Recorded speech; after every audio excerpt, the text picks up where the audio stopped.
Well, welcome back to Base Camp, WNC. You're probably getting tired of seeing this thing about this PTO generator, but here is the build to put the cover over it, because of course that generator has to be in out of the dry. And you'll hear me say this a couple times. I mean, right where it's going to sit hooked up, it's under the drip line of a roof on the shed. So we built this thing out of an IBC tote, cut it down, cut the tank down, and got it to fit on this thing. So let me take you along for the build of this jewel. Well, this is what we're going to start with. We're going to start with an IBC tote. Now, this thing right here is the front to back. So what we're going to do is we're going to cut a piece out of the middle and join these two frames. I want it 24 inches high, which comes to about here. So we're going to take it just below this one, and we're going to save this rail here as the bottom. And then I'm going to show you what we're going to do is we're going to take and cut it from here to here. What we found is you can put a piece of rebar in the end of this hole and join the two together. So let's take you along for this build. Well, here it is, measured from 16 inches over. This is it. From this side, 16 inches over to this mark. That'll make 32 inches. And like I said, I wanted about 24 inches high, but it came down to 26 inches to this bar. So I'm going to leave that bar. I got the other side with the hole cut out. We'll cut these out, and I'll show you how we're going to hook the pieces together.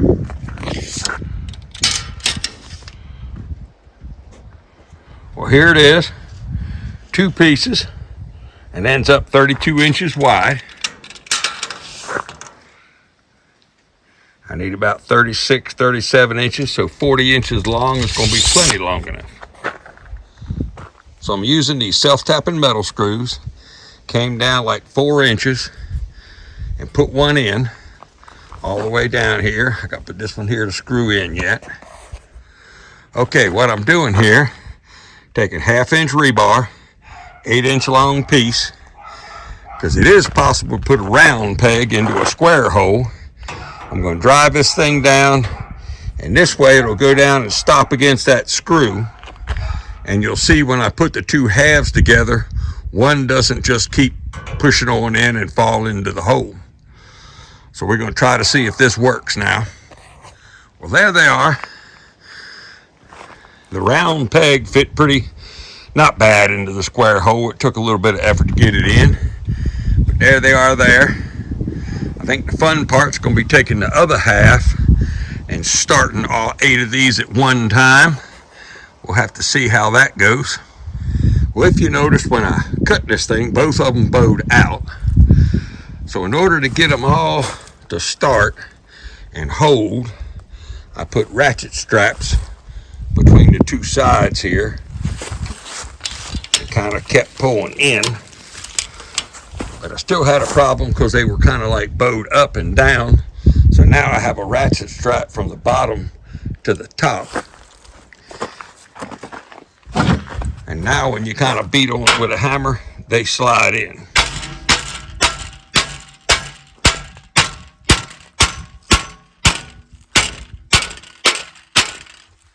And I just go back and tighten the straps up and keep pulling it in. Well, moment of truth.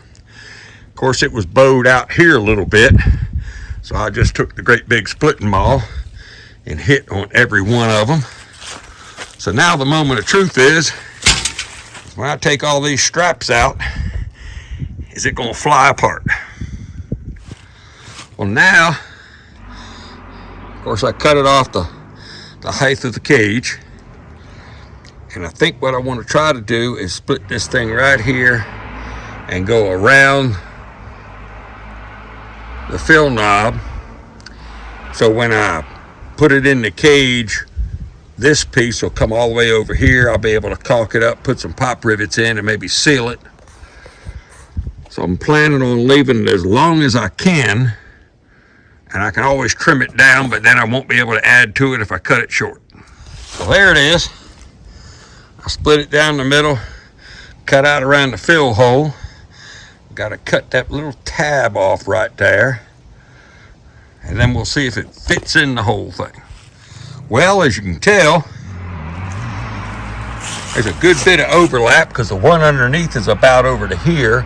This one's over to there. I do have to cut that loop out of the bottom one, but I think it'll work like that. Fits in there pretty good. Well, you can tell by the shadows of the day it's getting in the afternoon. But here it is with the two pieces. Now the bottom section here comes all the way over to here, which is 3/4 of the way over. This one, of course, goes over 3/4. So before I get done, I will put some silicone caulk all around here and probably pop rivet it. But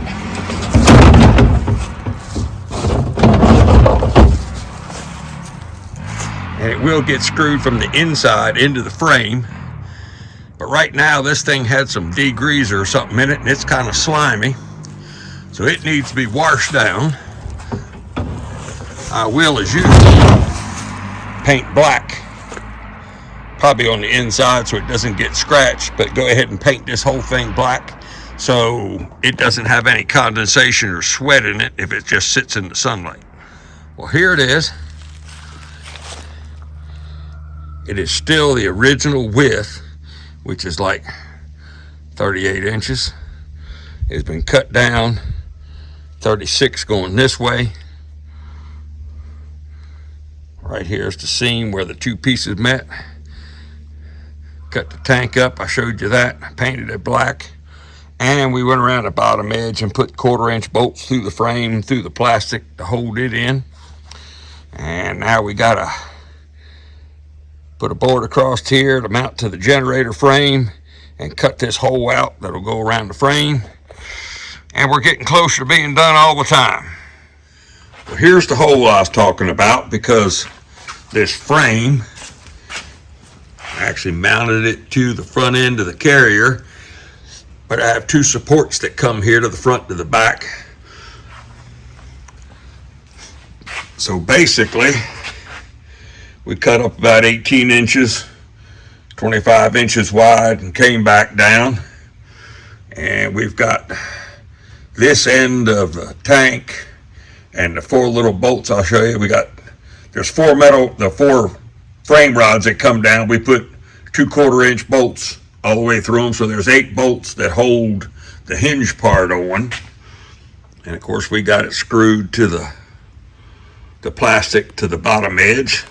Let me go around and show you how we did the front part of the hinge.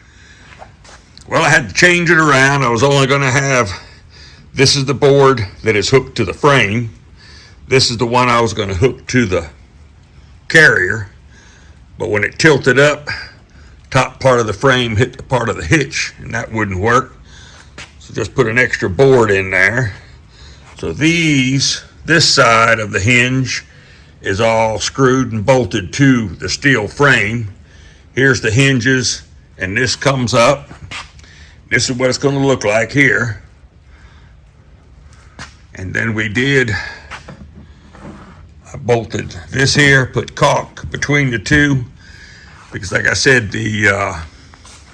when this thing's in place, I'll show it to you with it in place, it's going to drip.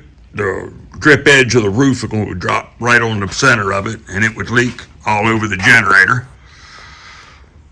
So we're down to this part right here. We got to get it hooked up to the tractor and get it in place and show you what it's going to look like. Well, here's the tractor hooked to the generator. Actually got it wired up right there. But as you can see, this whole roof right here drains right here. We dug this out a little bit more. We're going to put some gravel down so it sits level, makes it look pretty. But here's the cover. It's all done. It'll be waterproof.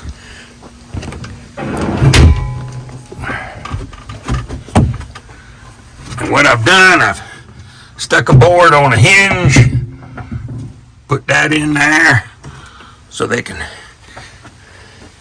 it will hold it up while they're plugging in this wire and the one that we haven't got to the house yet, but to the box. Plug that all in. Get ready. Get it going. Have all that all done. And then when they want to get rid of it, when they want to close the lid, you pick it up. It falls down. It's permanently bolted, so nobody can lose it. And then you just lower the lid. Well, I hope this helps you. Maybe do something with the generator, cover your generator for your house, keep it out of the weather. It's just an IBC tote. Those things there aren't drinking water, so they're pretty cheap. But as always, like it, share it, subscribe, tell your friends about it. I thank you for watching. See you on the next one.